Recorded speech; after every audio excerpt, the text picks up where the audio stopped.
ရင်နဲ့ထိုင်တဲ့ကရင်ချစ်ကြည်ရေးပွဲဆိုရင်လည်းမမားပြီဘူးပါခင်ဗျာချစ်ဝဝိုင်းစာညီသွေးကရင်အနီတော်ချမဖေနတ်မွေထိုင်ဟုတ်ပြီးအပြာတော်တချိန်မှတော့ဆက်တကယ်ရင်ဇန်နတဲ့ငါးစီတော့ပထမအချီကနေစတုထအချီအတွင်းအလဲထိုးခံရပါကနမနစ်အနာတောင်းပိုင်ဝေးရှိပါတယ်ခင်ဗျာအစစ်ပြေပထမအချီလွတ်မယ်ရုပ်ထင်းလို့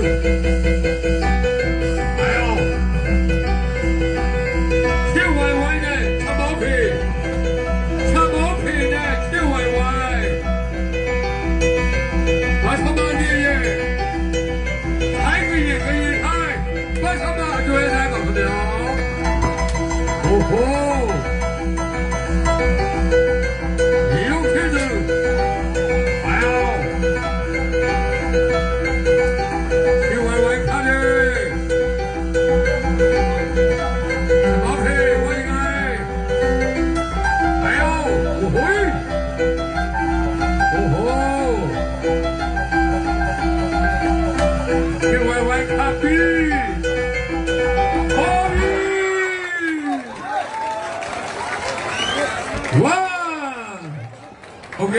အနာတောင်းပါပါခင်ဗျာပထမချီ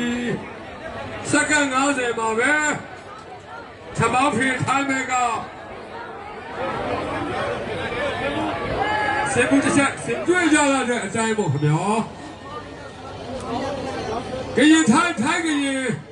ပထမတွဲဆိုင်မှာရှင်ပြန်သွားကြတယ်ချစ်ဝိုင်းဝိုင်းဇာတိသွေးကရင်နဲ့ချမောဖေထိုင်းတို့ဟာ